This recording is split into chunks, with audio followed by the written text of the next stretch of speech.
एकदम मस्त छान झाले, फुगलेत पण छान. पण त्यांना आहे ना फुगायला जागा कमी झाली. रताला कसं चिकट असतो ना, त्या हाताला चिपकतो.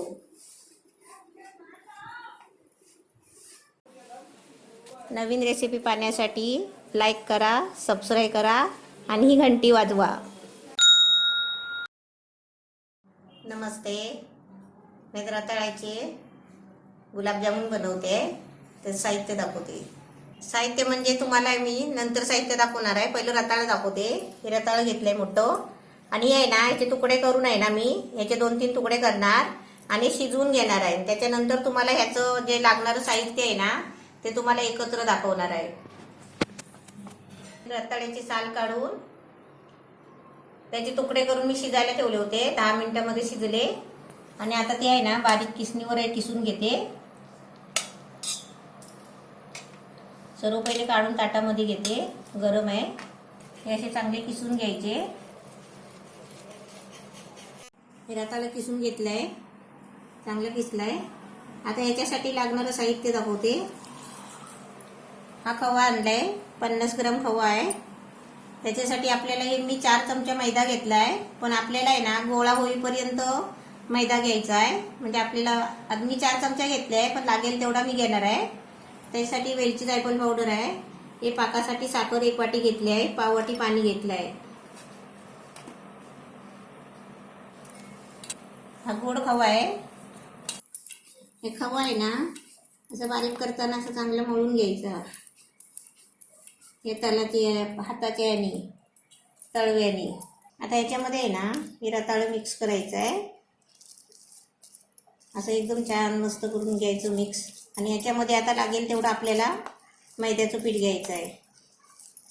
आणि आपल्याला उपवासासाठी बनवायचं असलं ना तर वरीचं पीठ, शिंगाड्याचं पीठ, भगरचं पीठ असं भेटतो ना ते घ्यायचं. मग मैद्याचं पीठ नाही घ्यायचं.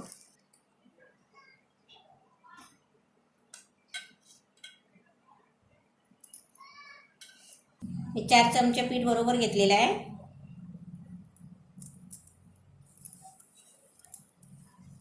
आता याचा मस्त गोळा करून घेते.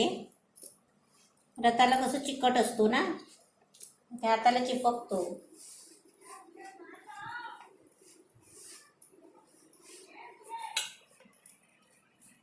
आता आपल्याला आहे ना थोडा तेलाचा हात घेऊन किंवा घीचा हात लावून आहे ना आता याचे छानसे गोळे करून घ्यायचे छोटे छोटे.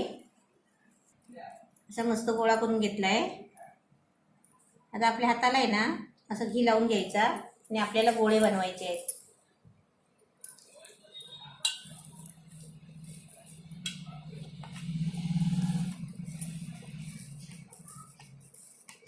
आता हे छोटे छोटे गोळे बनवायचे आहेत.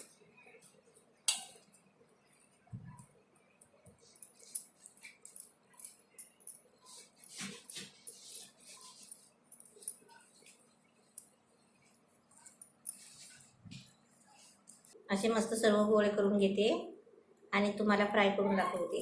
आणि पाक पण बनवायचा आहे. पाक बनवायला ठेवला आहे. साखर, पाणी आणि वेलची टाकली त्याच्यामध्ये.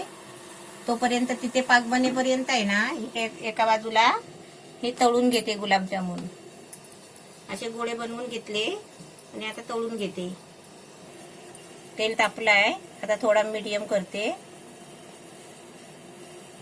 आणि त्याच्यामध्ये आहे ना गोळा एक एक टाकून तळून घेते. टाकल्या टाकल्या आहे ना लगेच हलवायचे नाहीत. पाकाला चांगली उकळी आली आहे. आता गुलाबजाम तळून होईपर्यंत कमी गॅस करून ठेवते. एकदम मीडियम गॅस ठेवायचा, जास्त पण कमी नाही ठेवायचा. असं एकदम गोल्डन कलर येईपर्यंत तळायचे आणि काढायचे. चांगले तेल असं गळवून घ्यायचं आणि काढायचे.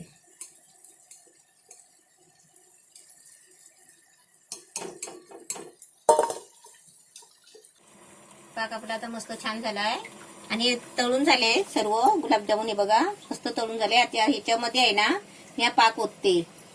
गॅस बंद करते आणि पाक गुलाबजामुन मध्ये ओतते.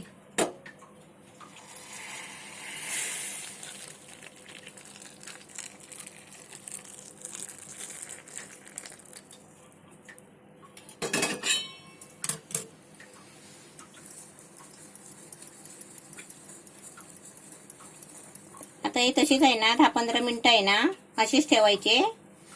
आता हे पाक ओतल्यावर आहे ना 1-2 तास आहे ना असे पाकामध्ये ठेवायचे थंड व्हायला. नंतर खायला घ्यायचे. म्हणजे त्या तोपर्यंत आहे ना त्याच्यामध्ये पाक आणि आपण जी वेलची टाकली आहे ना ती त्याच्यामध्ये मुरते.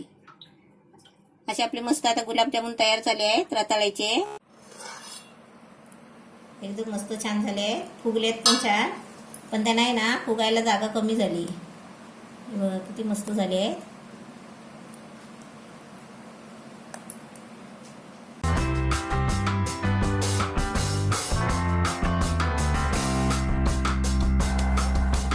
नवीन रेसिपी पाहण्यासाठी लाईक करा, सबस्क्राईब करा आणि ही घंटी वाजवा.